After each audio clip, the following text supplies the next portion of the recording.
पर्चा बनाने वालों से सावधान हो जाओ। मैं बोलना चाहता हूं सीधी सीधी बात यह, पर्चा बनाने वालों से सावधान हो जाइए। मैं ऐसा क्यों बोल रहा हूं?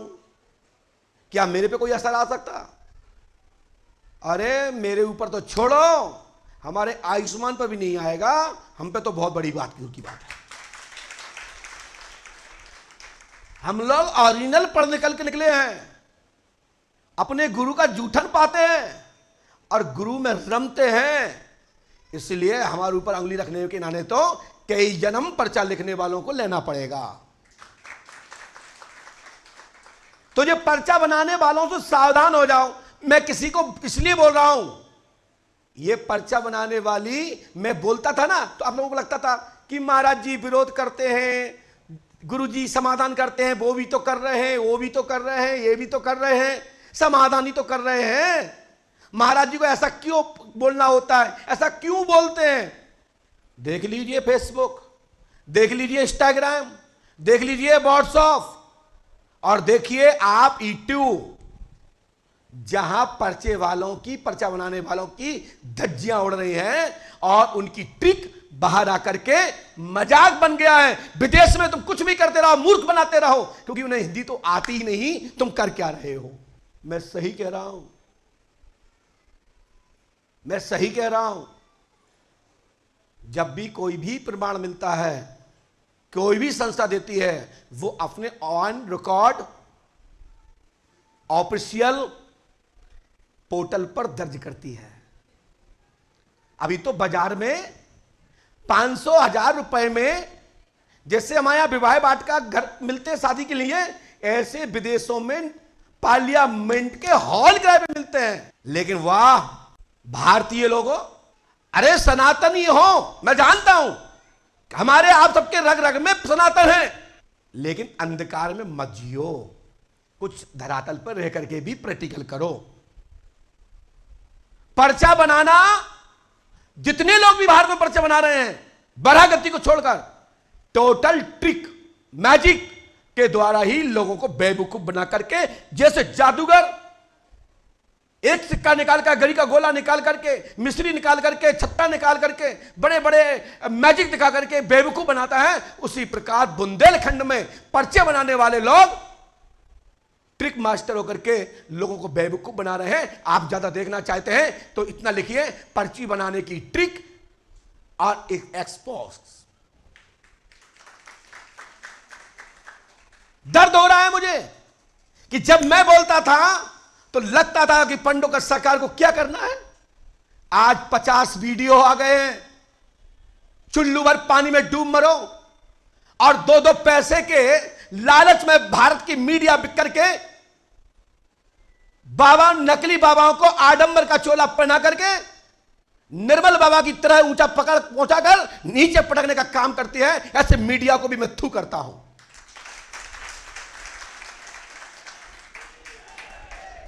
मैं सनातन धर्म का विरोधी नहीं हूं। सनातन धर्म अमर था, अमर है और अमर रहेगा। किसी की बाप की ताकत नहीं कि सनातन धर्म को कोई झुका सके। लेकिन पंडोकर धाम पर्चा बनाता है, बनाता रहूंगा।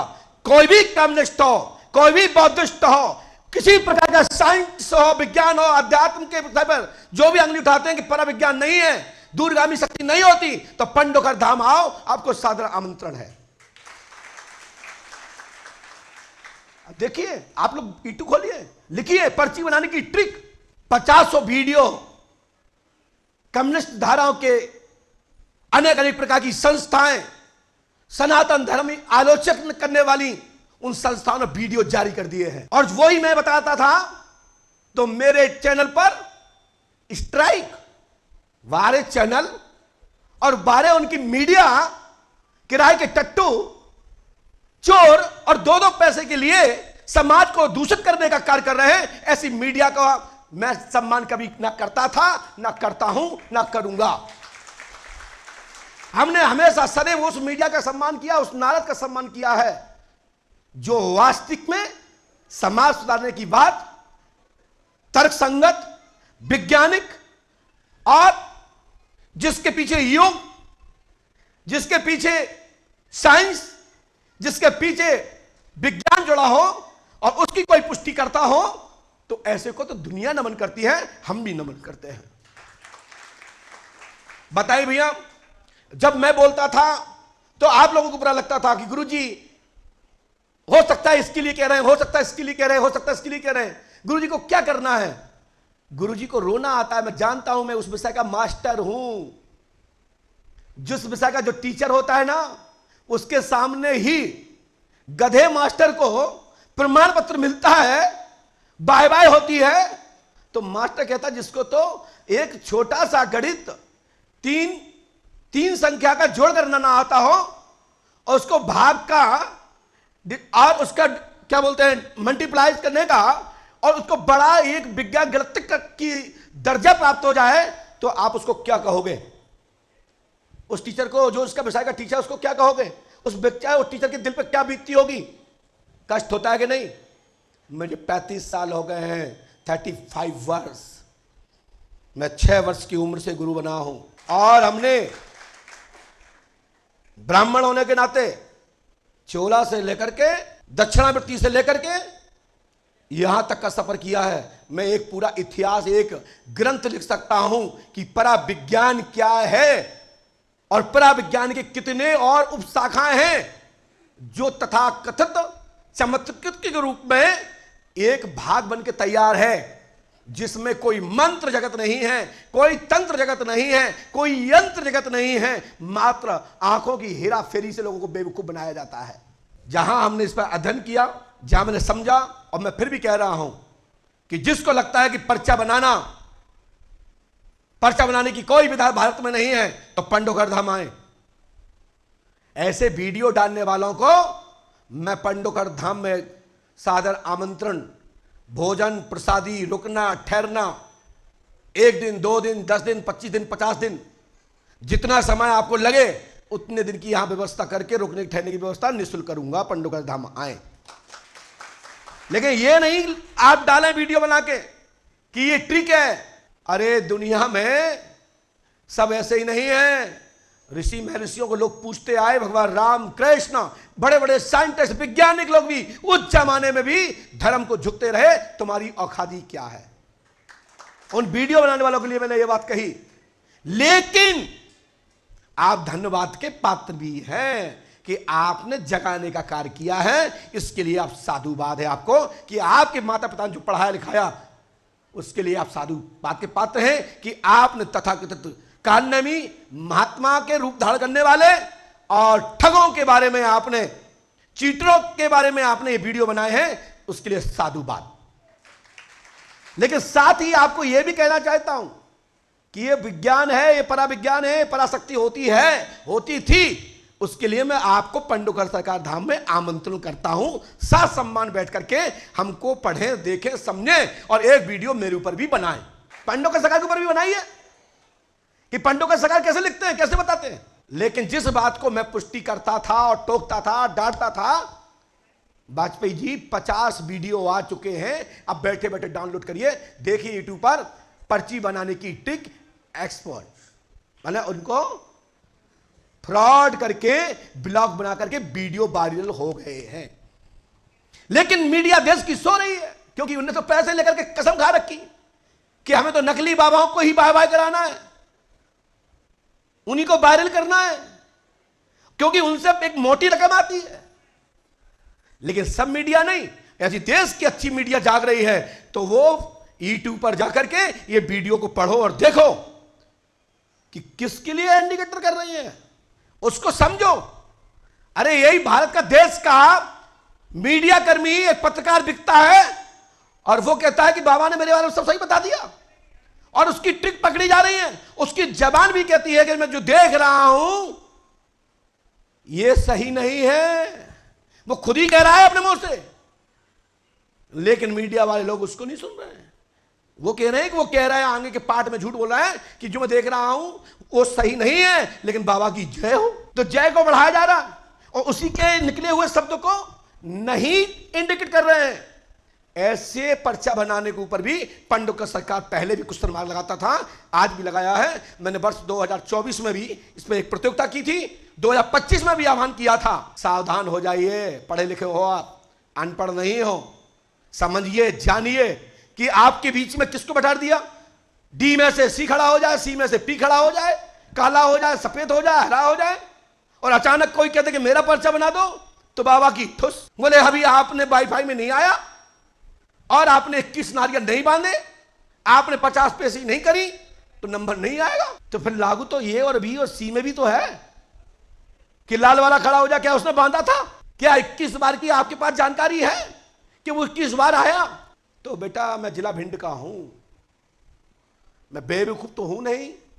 चंबल का और सिंध का पानी पी करके पुष्पावती में डुबकी लगा रहा हूं, और मैं ऐसे गुरु का चेला जिनको हाथीवान महाराज कहते हैं, जो युग युगांतर से स्थापित है, जहां बड़े बड़े देवताओं की छातियां कांप जाती है नाम सुनते, और फिर उनका एक चेला तथाकथित लोगों के प्रभाव से आने वाला नहीं हूं। दुनिया ढोक लगाए, पंडो कर सरकार चाहते करंट हो तो करंट दे के दिखाओ, दुनिया स्वीकार करेगी। मच्छर को दुनिया स्वीकार करती है भाई साहब, मच्छर को जहां वानी कट तो फट कैसे करा था, हरी दद्दा इसने काट लिया। मच्छर अपना परिचय बताता है तो शक्ति अपना परिचय दिखाए। इसलिए आजकल जो जगह जगह साधन आ गए हैं, फिक्सिंग, मेरे पास भी आते हैं, महाराज मेरे साथ आप इंटरव्यू कर लीजिए, 5 क्वेश्चन हैं, ये जल्दी वायरल होंगे, आपको ज्यादा लाइक मिलेंगे, सब्सक्राइब भी मिलेंगे, बस महाराज जी महीने में 2 लाख रुपए देते रहें, हम आपके साथ में ये कार्यक्रम बनाएंगे। तो फिर जवाब क्या? बोले जो होंगे हम पहले आपको बता देंगे, उनको ये उत्तर देना है। बताओ समाज को क्या मिलेगा? अचानक पूछ लिया जाए तो कहते हैं क्या पूछा, हाँ इनके लिए ताली बजाओ और गूगल बाबा से पूछ लो। अरे गूगल बाबा से पूछ लो तो तुम्हें व्यास गद्दी पे काहे को पूछे? व्यास गद्दी पे बैठने वाला व्यक्ति जिस विषय का मास्टर है, ऐसे समझो जैसे आप लोग IAS IPS की परीक्षा देते हो, तो जब आप परीक्षा देने जाते हो तो वहां का जो परीक्षा लेने वाला होता है वो पूछता है आप किस लाइन में, किस विषय पर आपका अध्ययन है, किससे आपने डिग्री प्राप्त की। तो कोई कहता है इससे उससे, तो वो उसी की में पूछता है। जब आप भागवत के आचार्य हो और भागवत के अंदर ही क्वेश्चन किया जा रहा है, तो उस पर क्या आपकी दादी नानी अम्मा मर गई क्या? फिर गूगल को क्यों? अरे गूगल ही को पूछना है तो फिर हम तुम्हें क्या पूछे? बताओ भैया, आचार्य जी आपसे बोल रहा हूं, आप तो साहित्य के विद्वान है, गलत कह रहा हूं क्या? आपने भी कई महात्माओं को पिया है, अब गुरु शरण को पी रहे हो। मैं कहना यह चाहता हूं कि आप लोग पढ़े लिखे हैं, बिगर आंखों के देखे, बिगर कानों के सुने, बिगर स्पर्श किए, बिगर खुद उससे वो उतरे, स्वीकार नहीं करना चाहिए, नहीं तो इसमें आपका पतन और आपकी आने वाली पीढ़ी का भी पतन होगा। यदि स्वार्थ में, चंद धंधे में, धन कुछ चंद पैसों में आपने किसी बाबा की टोली को बढ़ाने का काम किया, तो मैं गारंटी देता हूं तुम 50 को लुटवाओगे। एक दिन ऐसा आएगा कि तुम्हारे मोड़ों को, तुम्हारे बच्चों को, तुम्हारे नातियों की तुम्हारी संपत्ति अर्जित वो लूट के लेकर जाएगा। फिर कहना कि ऐसा मेरे बच्चों ने क्या किया था। अब तुम प्रेत बन के देखोगे, पितृ बन के देखोगे, हमारे बच्चे रोड पे भड़बड़ा रहे हैं, फिर रहे हैं चप्पल चटकाते, क्योंकि तुमने भी दूसरों को अंधेरे में ढकेलने का काम किया था। अब वही अंधेरे के प्रभाव में तुम्हारे बच्चे लुट गए। इसलिए कभी भी क्राइम, पाखंडवाद को कोई भी बढ़ावा देता है तो वो देशद्रोही है।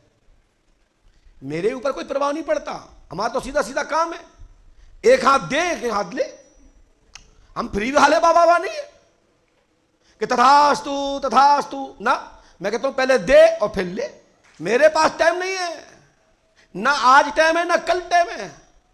और संसार में जो चीज का, जिसका मूल नहीं है, जिसका संकल्प नहीं है, जिसका लक्ष्य नहीं है, उसके जीवन में कभी कुछ नहीं है।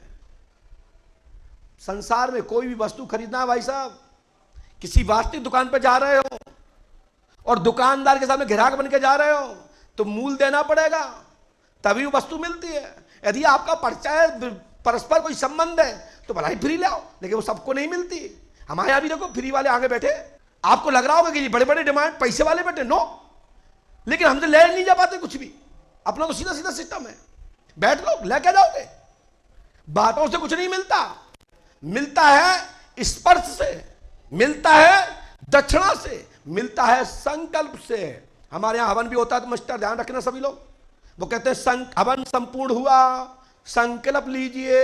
जहां तुमने अठन्नी चवन्नी धरी, उसने देखा हम 4 घंटे चिल्लाने, हमारा मेलताना नहीं निकला, तो सीधा उसमें आ गया स्वास्थ्य ना इंद्रो, इसका कोई स्वास्थ्य अच्छा ना हो, इसकी कोई जीवन मंगल कामना ना हो, जब तक जी मेरा टैक्स ना दे दे। मेरा अर्थ है जी, मेरा सुम का भाव अर्थ है, स्वस्ति ना इंद्रो विश्वास स्वस्ति ना पूखा अरेस्ट नैमी। जब तक इसका अरेस्ट कोई खत्म ना हो तब तक जी मेरा टैक्स ना दे दे। जी मैंने सुम निकाला इसका अर्थ, हमने अपने मतलब पर निकाला, और नहीं इसका अर्थ है स्वस्ति ना इंद्रो, इसका मतलब स्वस्ति ना, इसका कुछ नहीं, इसका कुछ नहीं होना चाहिए जब तक ये हमारा माल, हमारा संकल्प, हमारी मेहनत ना दे दे। भगवान तुम ही जानना, मैं गलत नहीं कह रहा हूं, ये मेरा सोम का अर्थ है। मैंने ये किसी साहित्य से नहीं लिया, लेकिन साहित्य का साथ जरूर लिया, इतिहास का लिया, विज्ञान का लिया, कर्मकांड का लिया, इतने जितना भी हमने अपना उपदेश दिया है, लेकिन अर्थ मेरा है। और हर आदमी अपने अपने तरीके से अर्थ करता है, अपने अपने तरीके से भाव बनाता है। जैसे हमने कहा हाथीवन महाराज मेरे भगवान है, अब तुम्हारे आनेंगे तो कर मरो जाओ कुआं में, तो हमें कर लेने, हमारे तो भगवान है साहब। अरे हमारे भगवान नहीं होते तो मुझे आप नहीं पूछते, और तुम्हारा कोई भगवान होता तो मेरे सामने नहीं बैठे होते। इसलिए तुम्हारा भगवान जो है वो कहता है चलो गुरु शरण की ओर, और हम कहते हैं चलो हाथी बनवा की ओर, और हाथी बनवा कहते हैं चलो हनुमान जी की ओर, हनुमान जी कहते हैं चलो राम जी की ओर, और राम जी भी कहते हैं चलो बाबा शंकर की ओर, शंकर जी कहते हैं चलो परमात्मा की ओर। ब्रह्मो एको ना, एक दूसरा ब्रह्म के बाद कोई दूसरा है ही नहीं, ब्रह्म एक ही है।